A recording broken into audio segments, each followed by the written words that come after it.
మీ business ఏదైనా మీ ఊర్లో promotion చేయాలంటే అది సుమన్ టీవీతోనే సాధ్యం. ఇప్పుడే సంప్రదించండి. నమస్తే, వెల్కమ్ టు సుమన్ టీవీ. నేను మీ మల్లికార్జున్. మనం ప్రస్తుతం తంబలపల్లి నియోజకవర్గం కుర్రలకోట మండలం అంగళ్ళలో అయితే ఉన్నాం. ఇక్కడ కుమ్మర కుటీర పరిశ్రమ నడుపుకుంటూ జీవనం సాగిస్తున్న రెండు కుటుంబాలు ఆర్థిక సమస్యల వల్ల తీసుకున్న అప్పు తీర్చలేదని దౌర్జన్యంతో మగవారు లేని టైంలో ఆడవారిపైన దౌర్జన్యం చేసి ఇంట్లో ఉన్న వస్తువులన్నీ బయటపడేసి దౌర్జన్యం చేశారనేసి వాళ్ళు ఆరోపిస్తున్నారు. సంఘటన గురించి వారి మాటల్లోనే తెలుసుకుందాం రండి. ఇది దుర్మార్గపు చర్య. ఇంట్లో ఆడవాళ్ళు ఉన్నట్టు అప్పుడు ఇది దౌర్జన్యం చేయడం తప్పు. ఇలా జరగడం మేము కూడా చాలా బాధిస్తున్నాము. మేము బీసీ నవచైతన్య వేదిక రాష్ట్ర ప్రచార కార్యదర్శిగా ఈరోజు ఈ యొక్క కుటుంబాన్ని మేము సందర్శించడం జరిగింది, బాధిత కుటుంబాలను. కాబట్టి ప్రభుత్వము సత్వరమే వీళ్లకు ఇరువురికి కూర్చొని న్యాయం జరిగేలాగా ఇరువురిని కూర్చొనిపెట్టి సామరస్యంగా పరిష్కారం చేసే విధంగా ప్రభుత్వానికి మేము డిమాండ్ చేస్తున్నాము. కాబట్టి బీసీలు యొక్క సోదరులు ఎవరైనా ఉన్నటువంటి సంఘాలైతేనేమి ఈ యొక్క అంశం మీద ప్రతి ఒక్క సంఘము ఇక్కడికి విచ్చేసి వీళ్ళ ఈ కుటుంబాలకు అండగా ఉండాలి, మనం చేయూతనివ్వాలి. న్యాయపరంగా ఎటువంటి సమస్యలున్నా వీరికి న్యాయంగా చేయాలని చెప్పి ప్రభుత్వాన్ని మనము అన్ని సంఘాల తరపున డిమాండ్ చేయాలి. కాబట్టి ఈ యొక్క అంశాన్ని అందరూ గమనించాలని చెప్పి నేను ప్రతి సంఘాన్ని పదే ముఖ్యంగా కోరుకుంటున్నాను. కాబట్టి ప్రభుత్వం సత్వరమే ఈ యొక్క పరిష్కారం చేయాలని చెప్పి మేము గుర్తుందో లేదో ఒకరోజు మా ఎంగిల్లోకి వచ్చినారు, నన్ను మాట్లాడినారు. ఈ బొమ్మలన్నీ ఎట్లా తయారైనాయమ్మా అని మీరు చూసినారు, ఈ బొమ్మలు బాగుండాయి అని చెప్పినారు. మీకు ఇంక ఏం కావాలా, ఏమి సమస్య ఉంటే చెప్పు అన్నారు. అప్పుడు నేను చెప్పినా సార్ మీకు గుర్తుందో లేదో నేను చెప్పినాను. పట్నాతమ్మ, నేను కుమ్మర పట్నాతమ్మను మా ఎంగిల్లోకి వచ్చింటే సార్ మాకు తొమ్మలపల్లి విలేజ్లో 4000 మంది కుమ్మర కుటుంబరాలు ఉన్నారు. మాకు అందరికీ కొండలు చేసినాము. మేము కొండలు చేసి ఇంట్లో పెట్టుకున్నాం సార్. పిల్లోళ్ళకు గన కొండలు అమ్మి కట్టాల ఫీజులు గీజులు అంటే మాకు రోడ్డు సౌకర్యం లేదు అని అడిగినా సార్. మీ బాధలు ఎన్ని ఉన్నాయో నాకు చెప్పు అన్నాడు. అప్పుడు సార్ మీకు జాగా నీకు న్యాయం చేస్తా, నీకు జాగా ఏడుందమ్మా అన్నాడు. మళ్ళా పక్కనే ఉంది సార్ అనేవారికి ఆ జాగా ఇప్పించి ఆ మరుసనాడే వాళ్ళ మనసులు పంపించి మాకు మీటింగ్ పెట్టుకోమని ఆ ల్యాండ్ అంతా సదరం చేసి మీరు షెడ్ కట్టుకోండి, నేను కట్టిస్తాను చెప్పి మాకు బాగా సాయం చేసి ఇవద్దు 10 మంది 100 మంది కుటుంబరాలు బతుకుతాండారంటే చంద్రబాబు సార్ వాళ్ళేను.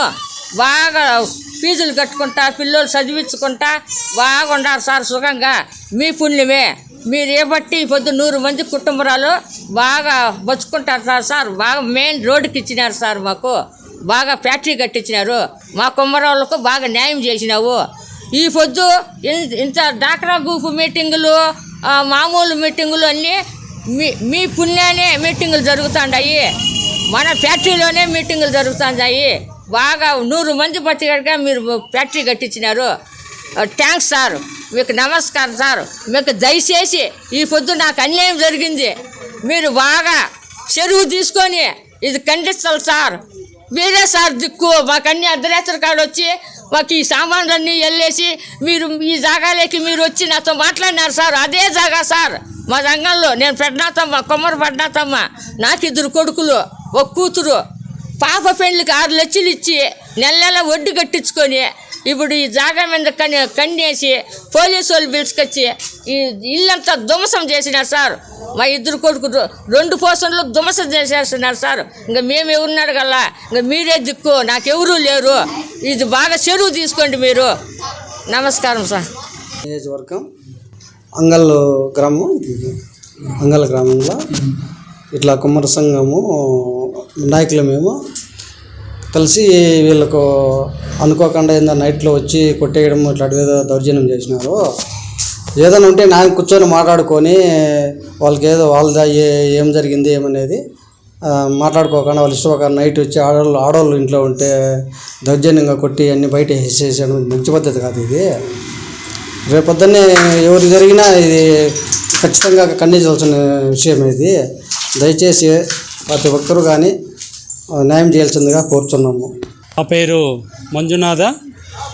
నేను అన్నమయ్య జిల్లా చేతి వృత్తుల పార్టీ అధ్యక్షుడిని.